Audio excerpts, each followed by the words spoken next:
mo roles na lang tayo.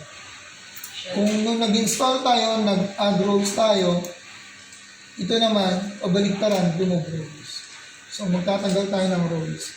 Hindi ko lang alam kung bakit nagka-problema yung payan mo. Ano sir, yung process kasi uwian na kasi tayo. Napatay. Ano pa lang siya, nasa 50% pa lang yung process. Hindi natapos yung process. Okay. Kapag natapos na to, for example, nagawa na yung process na COC3, napacheck nyo na sa assessor. So, ang sabi niya sa assessor, okay, remove roles. Ang gagawin, unang-unang gagawin po natin, window E, tapos na po napacheck na yung kaya assessor. Window E, lalabas po ito, sabi ko, this PC kanina, di ba? Kung kanina yung dinidiscuss ko, pag lalagay ng domain. Ngayon, ibabalik ko na sa workgroup. Kung natandaan nyo yung sinabi ko kanina, kung nandyan sa lecture ninyo, window E, this PC, right click, properties. Sabi nyo kung mabilis change settings. Kabaliktaran na to. So, administrator. Tab.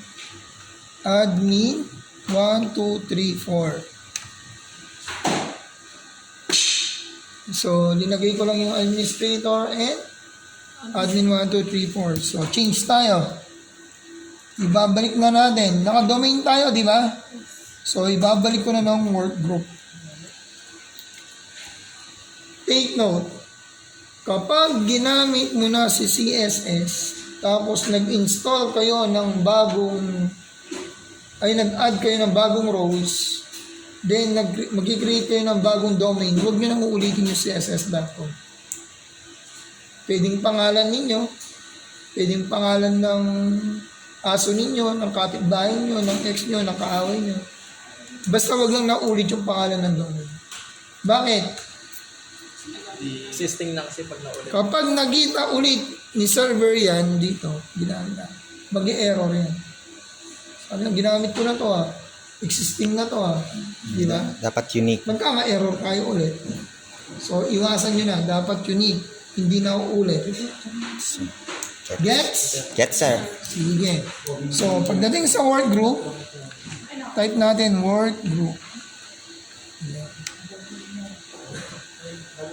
So, after you leave domain, you need to restart, blah, blah, blah, password daw. Gagamit ulit siya ng username and password. Maghingi ulit siya.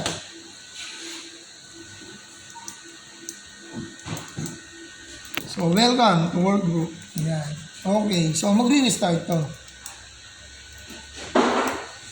Ayun. So, pag restart niya ito, bumalik na siya sa dati niya work group. Okay? So, mamaya, mag-a-add rows tayo. So, same process din ang gagawin natin. So, dahil nabalik ko na sa work group, magre-remove rows na muna tayo. Punta lang tayo, guys, server manager, manage, remove rows and features, Sir Kabilis. Remove rows and features. Sabi ko sa inyo, kapag may lumabas na next, click mo lang next. Ulit lang next. Mahirap ba mag-next? Oops, dito, syempre, tatanggalin na natin mga pinag-check natin kanina. Remove features. File and storage. Okay, may validation daw yan. So, kung ayaw niya, edi don't, di ba? So, uncheck natin, remove features, DHCP, remove features. So, si ADDS or Active Directory Domain Services, hindi natin basta matatanggal. Check natin, remove features. Bam, error, sabi niya. Hindi mo pwedeng tanggalin yan, sabi. Brad, ang tagal, Brad. Yun. Di ba? Ininterrupt niya tayo. So, ang gagawin ko, click ko lang demote this domain controller. So, pupwersahin natin, force. Force ba? Ay, wala ba? Maghintay ka, sabi. Di pa nga pwedeng i-check eh. Ayun, di ba? Pwede na palang i-check din eh. O, di ba? CSS Administrator. Subukan nga change. Administrator. Password. Admin 1234. Admin 1234. Okay. Next. Proceed. Ayan. Check nyo to. Proceed. Tapos next. Password ulit. Admin 1234. Tab. Capital A. 1234. So, nawala na yung asterisk. Ibig sabihin, tama yung ginawa natin.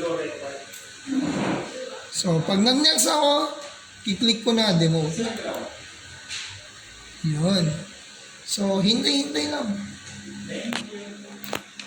Habang nag-try. Patience is a virtue.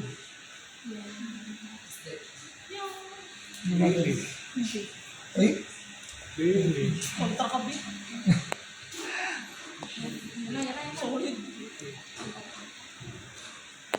Yan.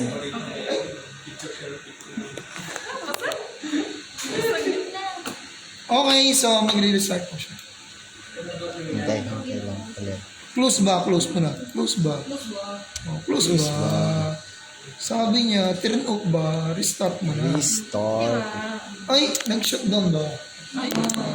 Shutdown. Mali ba? Meron pa? Shutdown ba? Meron ba yan? Meron ba yan? Wala pa tayo sa exciting part.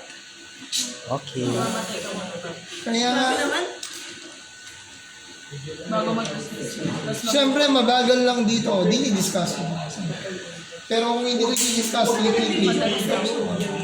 Videohin ko. Sagulit ha. Guys, pagdating ng institutional assessment natin, dapat matapos nyo ang configuration less than 1 hour.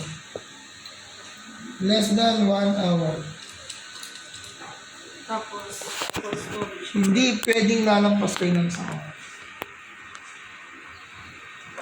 Kaya kapag nagpa-institutional assessment ako, 2 try lang yun. Kapag di nyo naipasa, pinatutukan nyo siguro. Sir, yung mga for example, di ba meron dito magkakabit ng mga pyesa? Assembly, disassembly, napasabay. Yung PC na yun, siya yung gagawin. Hindi. Papakalas ko ba naman ito? Di nasira lahat itong mga... Mga sirang PC lang. Dapat ganun dapat. Ang problema kasi, ginawa namin nun, naubos yung mga unit. Sira. Kasi na-pay ay static. 26 na computer.